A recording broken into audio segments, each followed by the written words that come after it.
Welcome to Strength Chat. Wow, that really sounds different when I don't have my headphones on. With your host, the mad scientist of strength. That's right, Chris Duffin coming at you. To my left, the wizard of training, the one, the only, Brandon Sen. Why are your headphones not on? I know you need them on. There we go. That actually does sound a lot better. Yeah, there we go. To my right, Dr. Rudolph, our mature athlete and coach. That's right. We've got another guest in the room, which we'll introduce in a bit, but I'll just note it because this is going on YouTube as a video, so people are already trying to figure out who is hiding in the corner. The man with small arms, but we'll get there in a minute. Small arms and a big head. So this last week was kind of interesting. We did a little team building exercise on Friday, and our guest actually sat in on our all-day excursion. It was some personality testings, and it was pretty interesting. Well, one, it would explain why Rudy's over here tapping away on his phone while we're on a podcast. That would be one explanation. But following up with our So last Friday's meeting. So we found out that we basically have all of our disorganized extrovert drivers all sharing one office, and then we have all of our very analytical introverts in another office. We have completely segregated by happenstance, I guess, and I thought that was kind of interesting. But yeah. So in our case, likes attract. I guess so. We put a wall and a door between people of different personalities, and We prefer to keep it that way too. So. So you want to share with our guests who's the introvert here and who's the extrovert? He's our trusted advisor, actually. Trusted advisor, which actually makes a lot of sense for anybody. Pragmatic, our pragmatic trusted advisor. Lee, I think, was one of them. So yes, someone Which that was is weird because I would have pegged you for the introvert. I am an introvert, even though it said I'm an extrovert. I that's my normal state. I just happen to be a driver. Your normal state is asleep With a high level of influence. Mm-hmm. But I don't, the over... I think that term was arsonist. Yeah, it was arsonist. It was indeed arsonist was the name. But get this, listeners and I'm actually viewers. a little jealous of that term. Our leader took a personality test that told him he was an arsonist. It's probably not a great thing. I think it also said I was arrogant too, but no, yeah, I blocked that out. So yeah, that's what did Rudy get? Rudy he got very high and zero in another. He was like everything. He was everything. He was everything. It was like you would make an amazing CEO, and Rudy's like, yeah, that's what I've done for the last 40 years. So, all right, well, let's get rolling. Let's get rolling. I believe Chad was also an arsonist. He was close. He was close. I don't think he wasn't technical. He didn't I'm jealous of actually getting that specific title. Get some higher. I want that.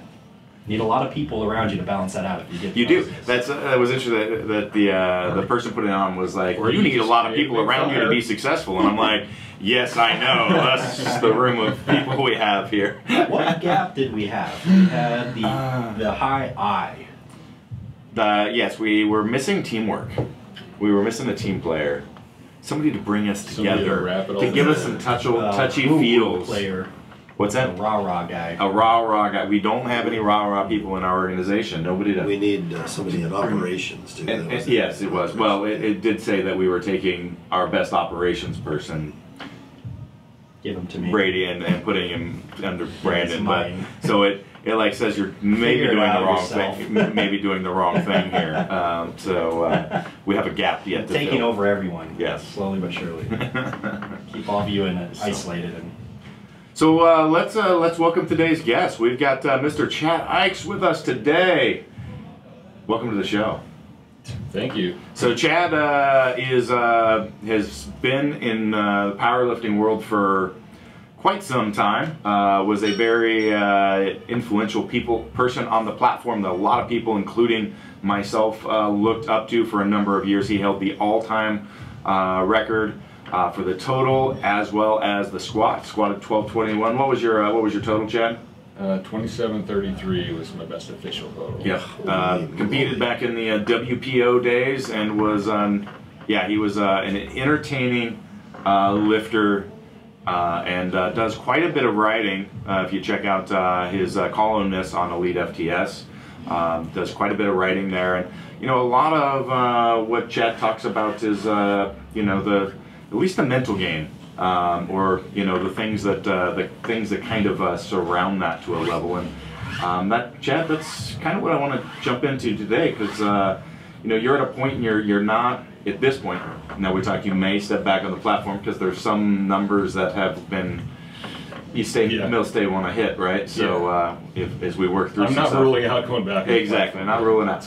But you've been out of the game from a competitive standpoint for a little while, kind of finding, you know, a new way for yourself in the lifting world, and where you're, you know, figuring out where you're at.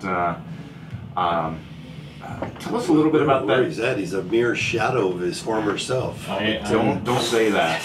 So much smaller people that know me don't recognize me. Although that is true. How much have you you walked in the other day? I didn't even know who he was. I went, wait a minute. That's you. You know, it's funny too, because I've gotten to the point where I didn't even react to that until you afterwards, and you said it, and I go, yeah, he did walk by me like he didn't even know me. Like, right. Oh, hey, how you doing? You did have a little smirk on. And then you came back later, and you're like, oh, hey, Chad.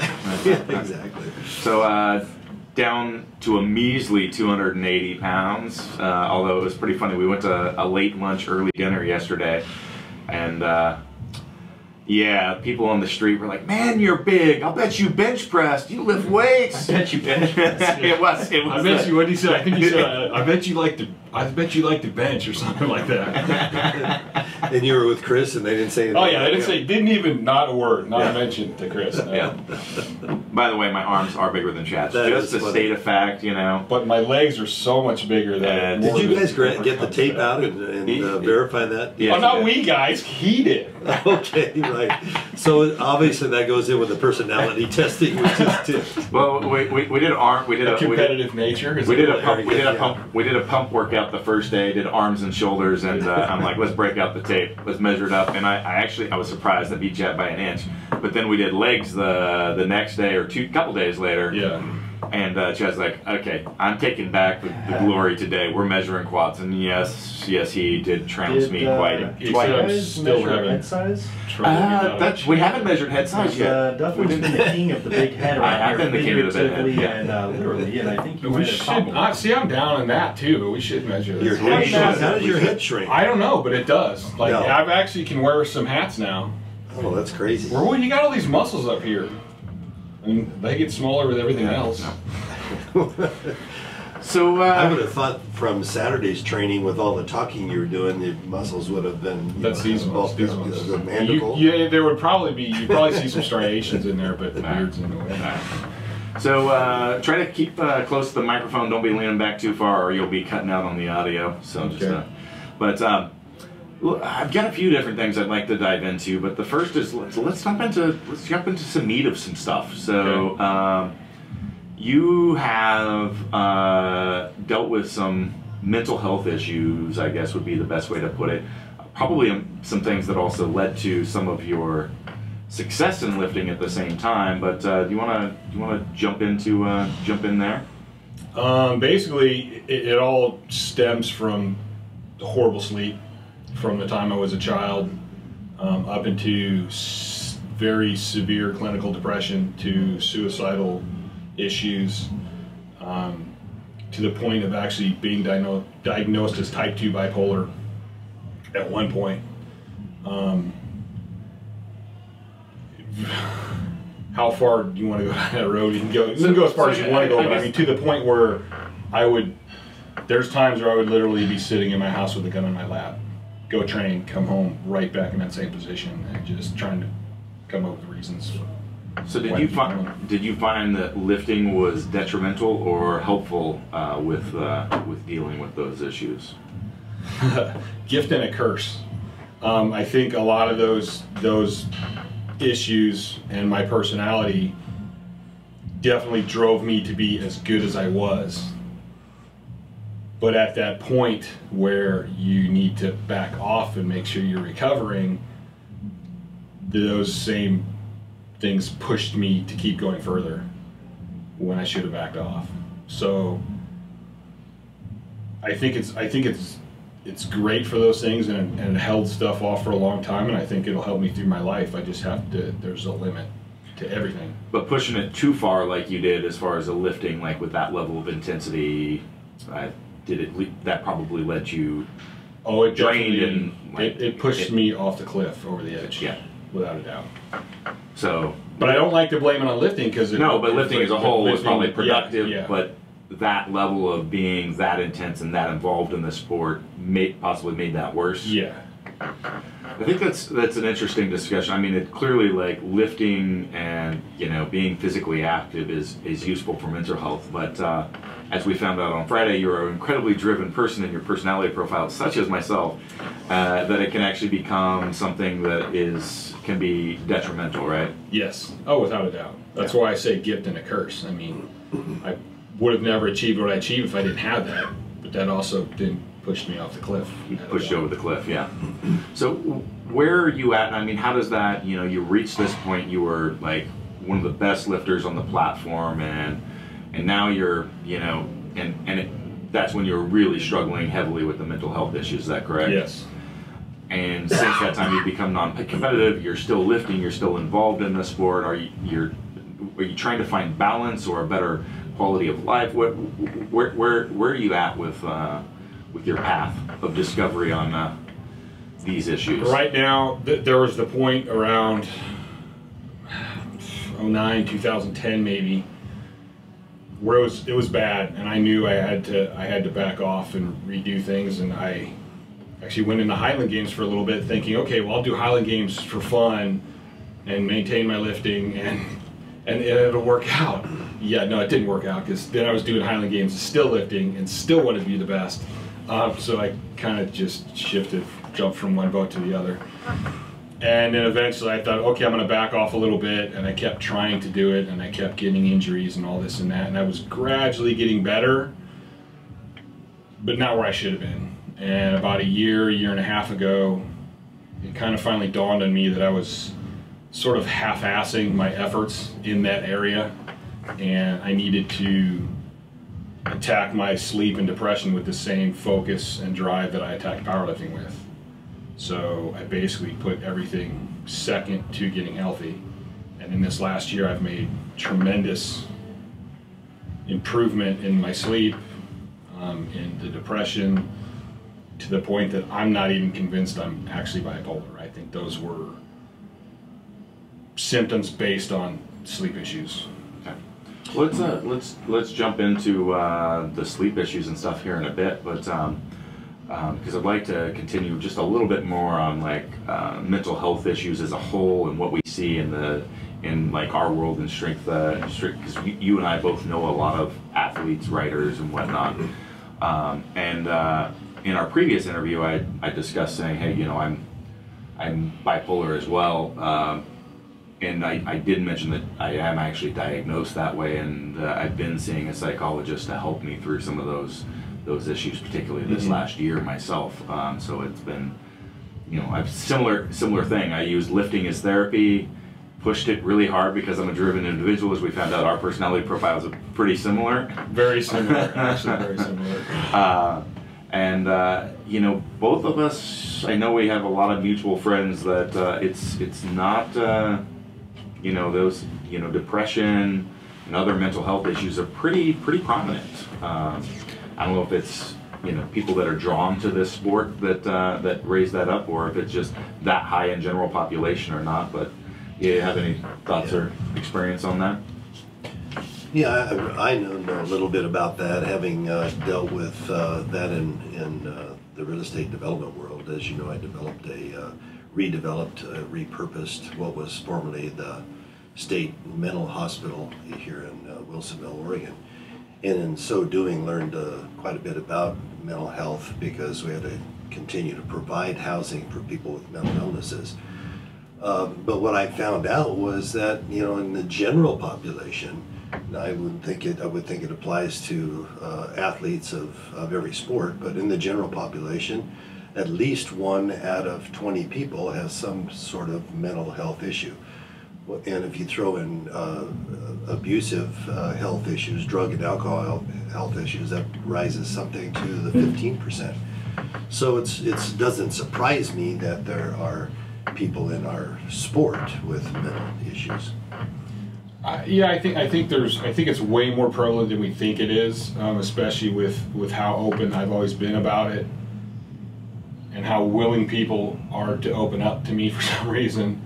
Like people ended up going into pretty in-depth stories that they won't even tell their families sometimes. So I think it is way more prevalent than people think, and that's one of the reasons I try to be so open, is just to let people know that you're not alone. There's lots of people like that. But in the other respect, I think that, I don't know if it's a disorder or maybe people that have this disorder, but like, I think we're kind of tend to driven into lifting. I mean, I think we find lifting helps, and I think it does help to that limit. So I think there's something about, like, it's a way to fight your depression. I mean, there's a lot of people that have to go to the gym and have to do this, and even to the point where I was talking to a professor in Reno about my lifting and about the depression and stuff, and he goes, man, it must be so much easier now that you don't have to deal with competing at that level, and you can just focus on this other stuff. And I go, well, actually, no, it's the opposite. Like, competing at that level allowed me to go, screw all this other shit, I got a meet coming up. And it allowed me to keep ignoring it for so long, and that's probably why it kept progressing without me ever realizing why it was. Because I could ignore it. Go, I have a meet coming up, I have this world record I want, I have this. And I just blow everything off. And even when I was at my worst, I at least got that break, because I'm like, oh shit, I got to meet the guys at the gym to train. And like, even in my worst depression, I could still go train. And I had an hour, 2 hours away from everything. Yeah.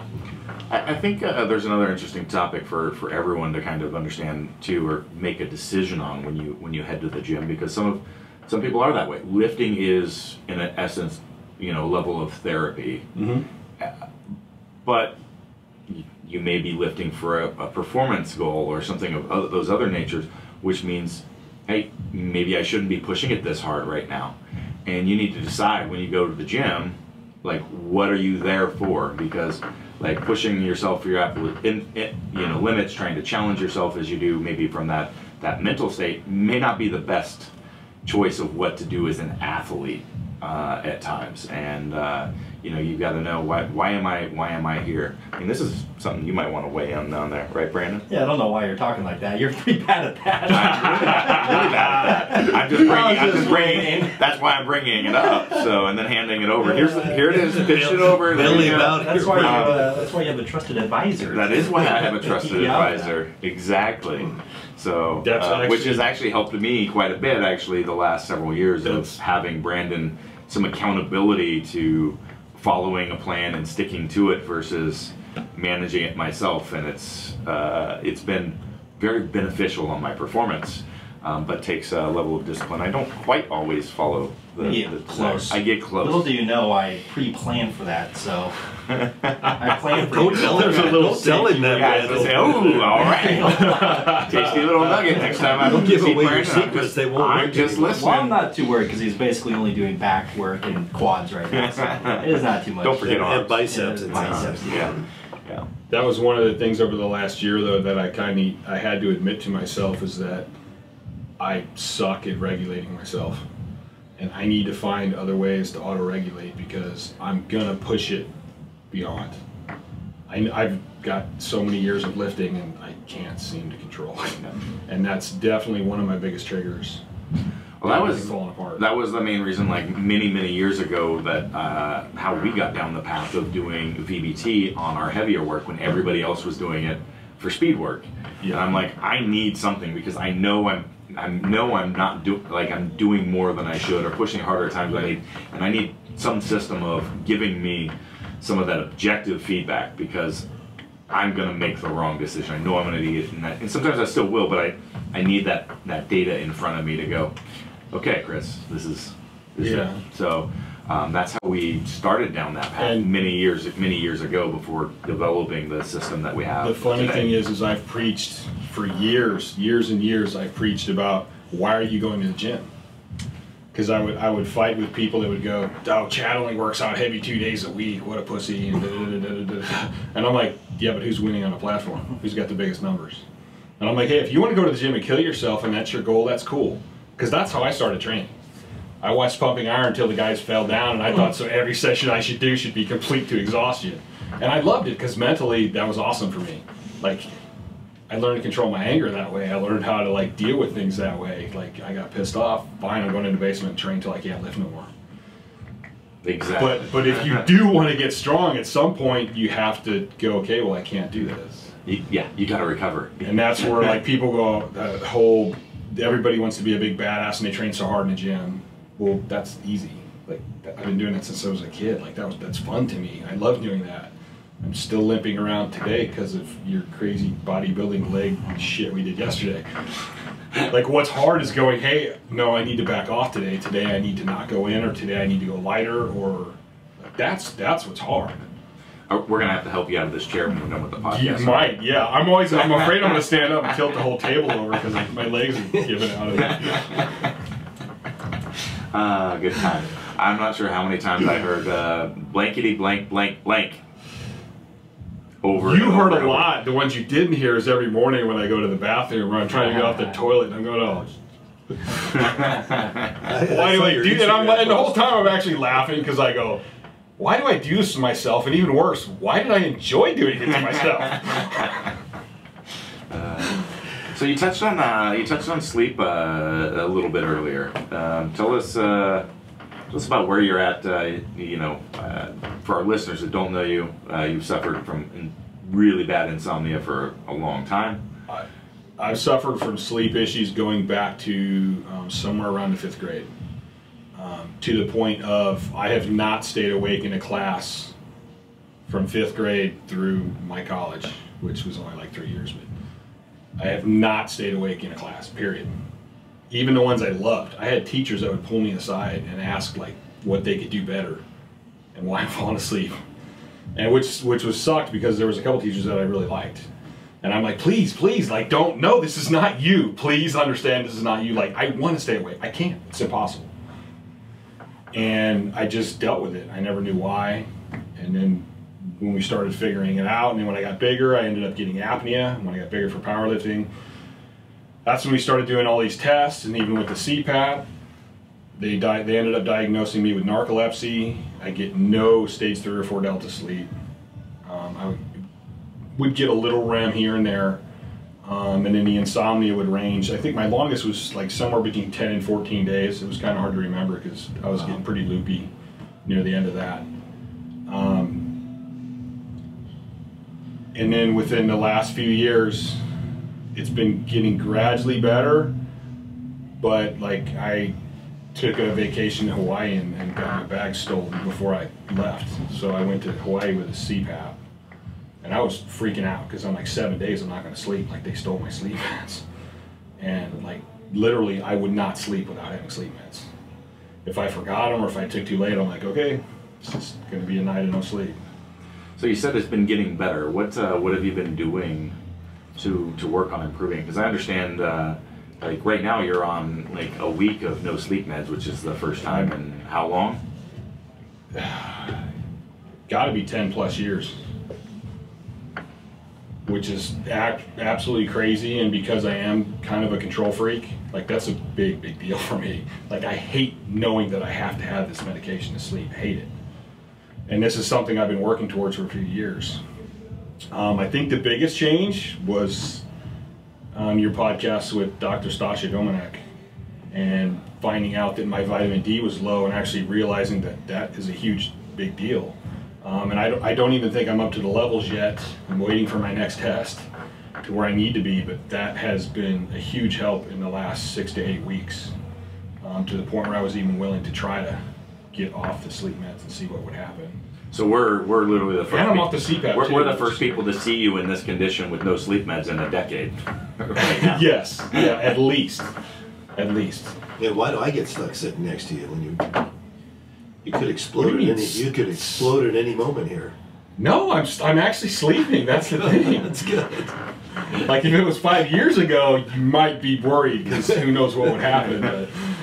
So did you, I mean, besides that podcast, obviously you are, I'm assuming you had some medical professionals having diagnosed the symptoms, and did they come up with a cause, or? I've literally been told by multiple doctors there's nothing we can do. Wow. So this is just a plug. If anybody hasn't listened to our podcast with Dr. Stasha Gomanek, to do so. She is also hosting a seminar in, is it May? In May, in I think Phoenix, Arizona. So there's early bird pricing on that. We don't get anything from plugging this for her, but not just you, but I've received a lot of personal feedback from people that listen to that podcast and have either contracted with her or done the methods and have seen like significant change in lifelong issues. So, so really glad that that helped you and that you're walking that process. Yeah, I mean anybody that knows me knows I can be seriously hard-headed, and when it came to sleep issues after, I don't know how old I am. I think I'm 47. I think I just turned 47. You told me 46 a couple days ago. Oh yeah, no, it is 46 because my niece turned 16. Okay. So yeah, I don't know. But like, after a lifelong time of people going, have you tried this or that? Have you been on melatonin? And like, you just get Have sick. you tried turmeric? Yeah, you just get sick of hearing all this shit. And so like, I will admit, when it came to sleep, I was a pessimist. And just the way Dr. Gomanek, like the logic behind all of her thoughts and the studies she's had, like that got me excited. I'm like, holy crap, I'm actually excited about something about my sleep. Like, that's amazing in itself. Yeah. So you brought up your vitamin D levels over the last couple months? Yeah, within 4 weeks, I brought them up from the teens to the 40s. My guess is I'm somewhere in the 50s right now. So I keep waiting to hit that magic 60 to 80 and see what happens. But your sleep has improved during that period. It's improved. I'm actually getting some deeper sleep during the night. There's actually times where I'm asleep for an hour or longer, which is crazy. You wouldn't think that that's a big accomplishment, but for you, no, but for me it is. I mean, if I wake up, I pretty much have, I guess because I have a whole life of it, I can almost tell you what time it is without looking at the clock, especially at night. And I mean, there's times where I look over and go, holy shit, it's 4 o'clock. It was 2 o'clock last. I've been out for an hour and a half, 2 hours. Like, are you kidding me? Like, that's crazy. And I've been having some dreams that are, which I imagine this is probably. I mean, I've been having some dreams where I wake up and I don't know where the hell I am. It takes me a few minutes to realize I'm back in reality and not whatever dream I was in. And I haven't done that since I was a kid. If you weren't sleeping before, then you weren't dreaming. These are probably dreaming is probably a good thing for you. Yeah. Oh, I think it is. I think it is. And then, like, I mean, even over this last year, it's been progressively better, but I think the vitamin D was a big help. And I mean, I've been down here for what, 5 days already? Mm-hmm. Like, normally I would be feeling that hard, and I'm still just chugging along. That's great. So what are you doing to bring your vitamin D levels up? Is it purely through supplementation? Do you have a specific diet that you're following? Or are you getting outside more? What does that look like? Well, I've been here and I've seen the sun one day. I'll say Portland, man, that's a little different. You need a supplement if you live in Oregon. We're all efficient. I've been doing a bunch of research, and basically, if you're going to try and get it through food, it's going to be super difficult. Mm-hmm. So I went on a day or two at like 15,000, and I happened to see that Stan Efforting actually did a thing on it, and he said 20,000, and I went, okay, 20, I can do 20 then. So I've been doing 20,000 a day and trying to take it with fatty foods, because from what I've read, it absorbs better. And then along with that, if you listen to the podcast, she talks a lot about the B vitamins. So I've been doing B50 once a day, and I checked my B12s and have upped that since then. Yeah, and as so just my personal feedback too, I was telling you about a product called Cataplex G. Yes. Which improved it's not a direct B vitamin, but it's had a huge substantial, because I've been low on those and low on vitamin D myself, and that had a huge impact on my B vitamins across the board. Is that a precursor, Chris? It's just a whole food type supplement. So it was hard because when you look at my first thought is D, well then shoot me up, man. Like, just shoot a whole shitload of it and let's get me up to 60 right away. And like, it seems like it's something you got to build up. And now, how frequently are you getting blood work done to monitor that? I did getting in to see a doctor nowadays is kind of tough, but so I started on it I went back through all my old blood work to get some sort of idea where I'd been pretty level. I'd been in the teens for years actually, but I never paid it. I always thought vitamin D, whatever, it can't be that important. I didn't understand how important it really was. So I went off that one, and in 2 weeks, went on 2 weeks, got my blood work done, and then I got it done 4 weeks after that, and I went from the teens to 40. It's pretty significant in 4 weeks. Yeah, actually really fast. I was excited, and then I just got tested again before I came up here, and I'm waiting to get those results back. So this is a point from the podcast where I need to point out, like, if you plan on going down this path, you need to be doing blood work, probably working with a provider. Like this is because too much vitamin D causes a whole host of other problems. Yes. You do not want it. Or if you up your vitamin D and it sends you in a vitamin B deficiency, you're going to have a bunch of issues too. Exactly. So this is something you want to be monitoring and have somebody that knows what they're doing. And actually, I would give another shout out to Dr. Chromatic. On her site, she has a workbook, and I think it was only $20 that kind of will guide you through it, and you can take it to your physician if need be.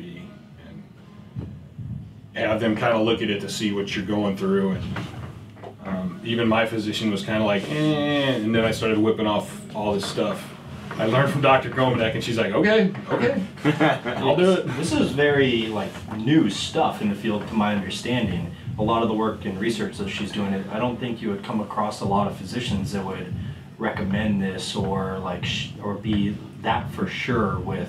Be aware that it affects sleep, really. Yeah, I think what she's coming up with in the way she looked at it, even going through, looking through the internet and researching it the way I do, it was hard to find. There's not a lot of information as thorough as hers and as in-depth as hers. And even my doctor's like, well, I don't know if you'll hit 60. Most people don't get that. And I go, just schedule me the blood work, okay? So, you're basically at this point where, you've, like I said, you might return to the platform. We'll see, but right now, it is. WPO is officially coming back, yes. WPO comes back, Chad comes back, Chris comes back. That's right. Rudy's going to be here forever. Old dog's lifting. But you're 46 years old, you've just figured out. So you've been off the platform a while, trying to find health, and what is that? I mean, I know you're coaching as well. So how is this transition from being that, I'm thinking more of the life cycle of the athlete into the coach role, and how's this come along, and what are you experiencing in that right now? It's pretty interesting, because I do actually think about this, and it amuses me to think about it from where I am and where I was, and the way I used to coach to how I coach now. I always saw myself as a lifter, and as a lifter, I never gave a crap about being told, hey, good job, nice lift, you got it, you're doing this good. If you don't say nothing to me, I'm gonna assume it's good. Tell me what's wrong. And that's the way I coached for a long time. And that works for certain people, like myself and you, but there's a lot of people that need a little more graceful or positive reinforcement, a little more sensitivity. And I'm actually kind of starting to be okay with doing that, thinking that, hey, I'm the coach. If I can't get them to do what I need them to do, it's my fault, not their fault. Not their fault, which is, yeah. And that means if I need to figure out how they need to be coached, that's my job. Which is funny, and it amuses the hell out of people that were coached from me before. And my teammates actually will go up to people after I leave the gym and go, do you have any idea how lucky you are Chad's being so nice to you? Because they're like, he used to yell at me. And so it's interesting, and I'm actually having a really good time doing it. Plus I'm learning so much more. We've discussed this a little bit about what we learned and the way we did it, which at the time we thought was right, because we were doing everything that was the newest stuff back then. And to find out that, hey, that's not right. Not necessarily not right. Not the best way to do it. And my best example of that is arching. I arched hard. I used to scream at people, arch, arch, arch. And now I'm like, no, you get into neutral and you brace. And you're much safer and you're much stronger. And so you kind of look back and go, crap, man, I could have taught that better for so many years. But anyway, that's the past. So now, like, let's learn, and I feel like I'm learning. There's this great shift where science and meathead are kind of meeting right now, and I've always saw myself in that position anyway. Like, I'm blue collar. Yeah, I could talk to the architect and probably understand what he's saying, but I'd rather go talk to the carpenter and have him explain it to me, which is exciting to me, and to see the advancements and just learning. One of the things I loved about powerlifting was, like you said earlier, it was, yeah, I love lifting heavy stuff, but it was always the mental aspect that got me excited. Like, can I get under that weight? Nobody's ever been under that weight. I'm gonna get under and squat it, or bench it, or, well, I would say pull it, but my deadlift sucked. But, you need to fix that. Yeah, that's one of the things I want to work on. But, so like, and I always loved learning, and I'm like, you're never gonna learn everything in powerlifting. You're always gonna have a weakness, you're always gonna be chasing a weakness. What got you to a 700-pound bench press probably won't get you to an 800-pound bench press. Like, so you're always evolving, and I feel like over this last year, like, I'm just learning so much new, different shit. Yep. And I'd love to learn. Yeah, because you've come up here before. We spent some time together. You got kind of an intro to the KMS stuff, and then more recently, you've gone through the entire seminar and had more exposure. And we've obviously talked a lot on the side as well. Yeah. I think what's interesting is talking to you about some of the athletes that you've been working with KMS principles that are outside of the realm of powerlifting and what you're seeing. Because I know, one, you're into BMX stuff yourself, and I think you've got a current yeah, I just started working with a young BMX rider who I'm friends with his father, and his father's really open to how he does and understands that it's not right now. He's 13, like, we're worried about him when he's 20. So he's open to all these ideas, and I can't wait to see what I can do with him, just in terms of, because I think everything goes off of strength, and then if you can bend it to the sport, like the DNS patterns and how he's functioning, and making sure he's functioning right, and making sure we're working all of his muscles. You know, so he doesn't get imbalances, and looking at what he's going to do on that bike all the time. And if he rides that bike all the time and doesn't do other stuff, he's going to develop imbalances. And it's just interesting to me to do that and to work with it. And then also the fact that I know guys like you guys, where if I have questions, I can call up and go, hey, I'm having this issue. What do you think? Well, what would you think would be good to work with a BMX guy? Let's try this out. And then I got a couple strongmen where I'm like, wow, these guys are not bracing at all. Whenever I look at anything, I tend to look at, well, that's great, but how can it be better? And I always have. And like, people with potential that don't use it have irritated me my whole life. So I always look at the potential of everything. And even when I broke a world record, I would celebrate for about 5 seconds and then go, what could I have done better? What did I do wrong? What could I do better? I can do more than that. Yeah. Well, it takes that mentality to get to a world record. That's for dang sure. Right.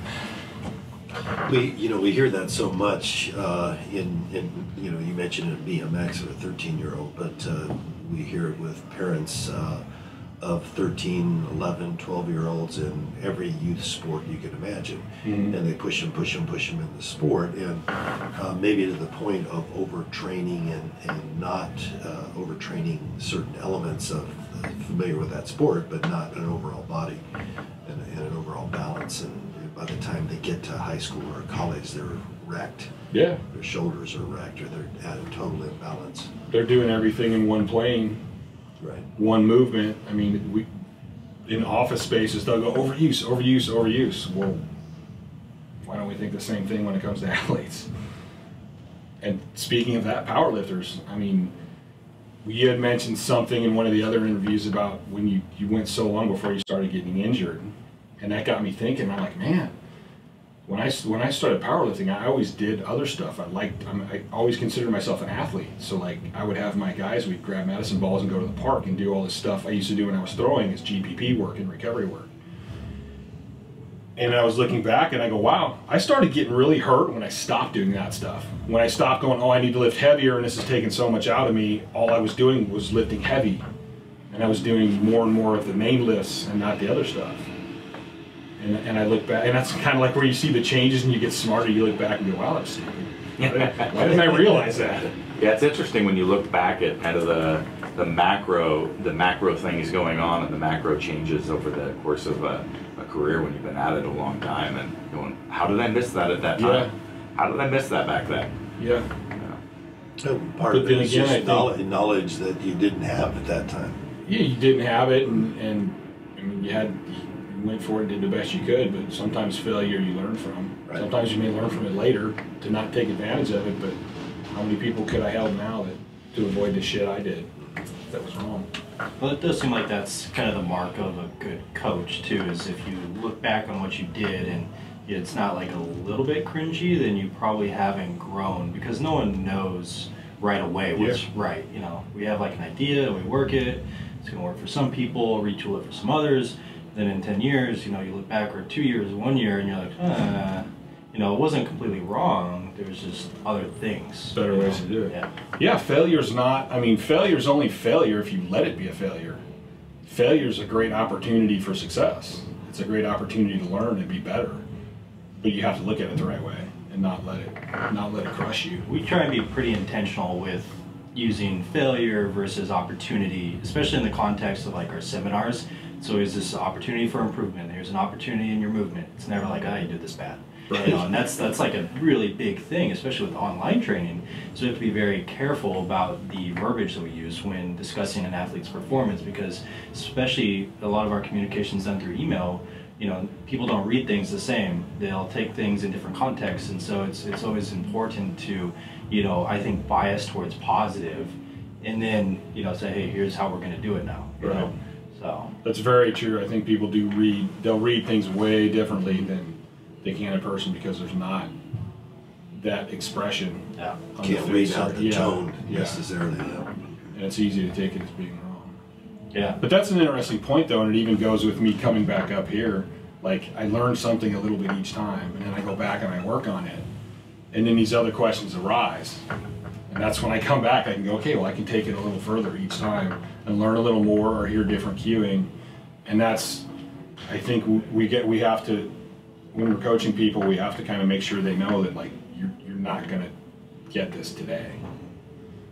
And even with my BMX client, because he's a young kid, you know, and he's really aggressive, which I love. Like, he wants to do everything right off the bat, and he's a pretty good athlete anyway. So like, that's natural to him. And I'm like, listen, it's taken me years to learn this. So like, we're building a base here. These are the things I want you to work on. It's going to take you a little while, but you're going to get this. And in the end, this is like, some crazy shit's going to happen. Like, we just got to stick to the plan. And I think that's something we need to teach people, and especially when you're working with, I mean, I've worked with some people that train similar to the way I trained for so long. And like, if you've been arching hard for 10 years, finding neutral, getting in neutral, and bracing is a lot of brain power to override at first. And I wonder if that's why I see a lot of people start it and then stop, because they're not getting it down. But it's not going to happen overnight. Like, you're not going to learn something that new overnight. Well, and it's not just that. Like, if you don't put all the pieces together, it'll be a performance decreaser. Yeah, that too. If you're not getting all those pieces put together. And there's a lot of pieces. Yeah. I think that people really underestimate how difficult it is to change motor patterns like that, especially for good athletes. It's definitely not enough to just try a new cue in a training session and think that that's going to be the thing. You can't just think about it differently. You actually have to put in a lot of time in your developmental movement drills to be able to see that through.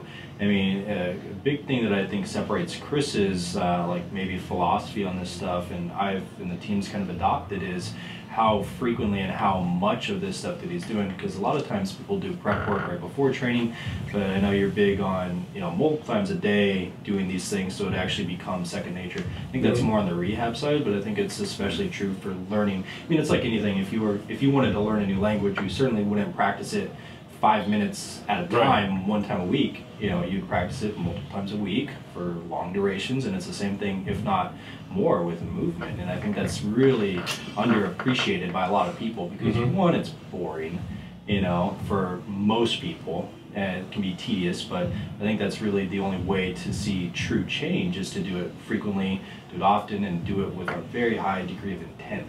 Right. I think the intent's huge. I recently started working with this gentleman, and I think he's in his 60s, and he's a master strongman. And you know, he's got a lot of years doing it a certain way.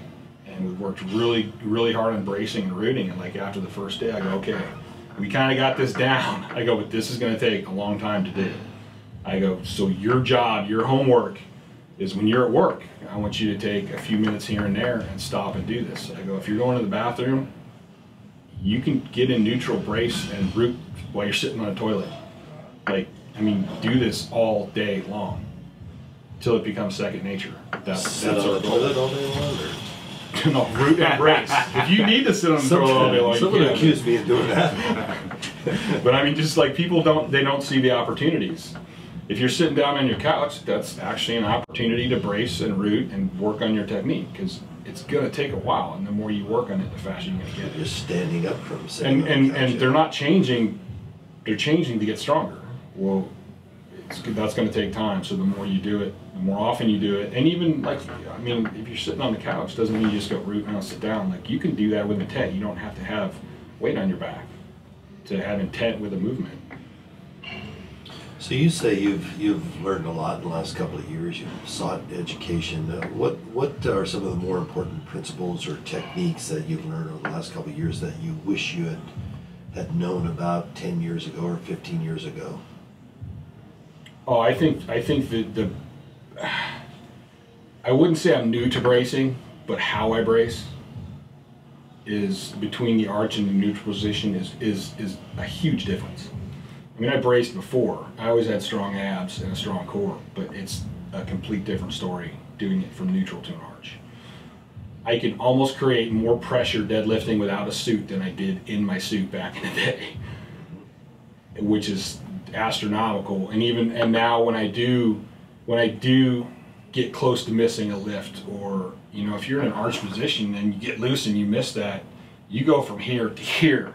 That's a ton of force on your back. If you're already in neutral and you kind of miss or you get a little loose, you just go like this. Yeah, for our audio lifters, he's demonstrating getting folded over like that. Yeah, that big arch. Yeah, whole fold. Yep. Yeah, and if you stop and think about the force that's putting on your ligaments and tendons and your disc, that's a lot. The rooting was big for me. We used to just push out, and I think one of the things I really enjoy about the rooting thing is, and in your seminars you guys talked about not yelling all these cues at people. Mm-hmm. Like, I was one of those guys, like, arch, push your knees out, and now I'm like, hey, root better, and all these things kind of go in line, and I'm like, wow, that's so much easier. Why the hell didn't I do that before?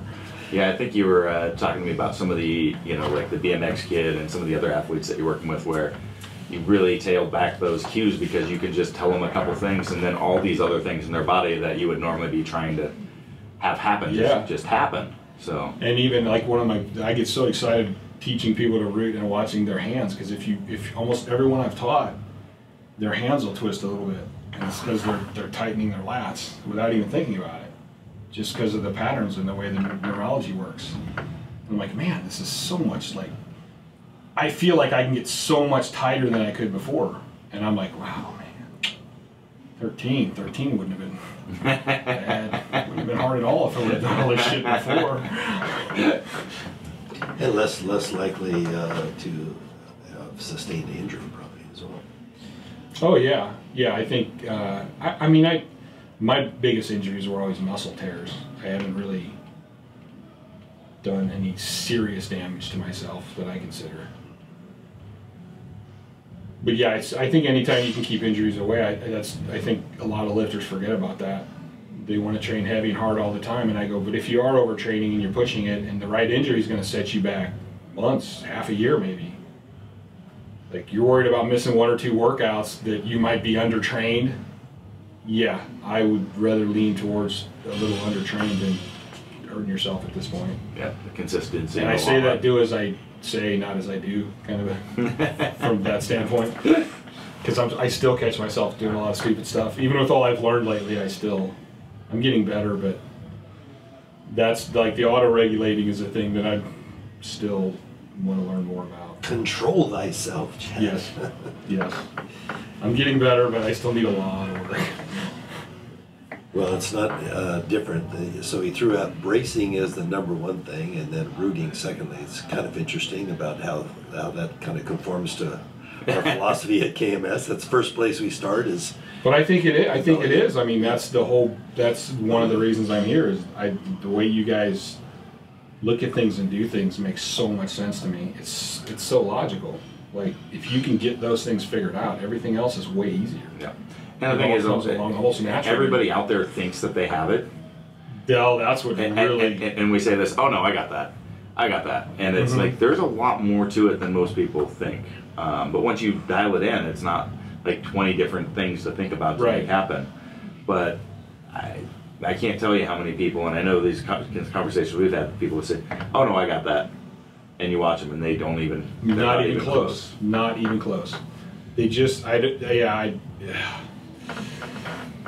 I told you. I have like the clients that I've worked with will see me in the gym sometimes, and they're like, "Blinders, Chad, blinders." Like they want me to put my hands up, so all I can see is them, and I'm not seeing what's going on everywhere else around the gym and all the technique, and I'm going, "Oh, I want to throttle some people or coach them. I'm not sure." That guy's wearing a kabuki shirt, and he's not doing anything that they teach. Why?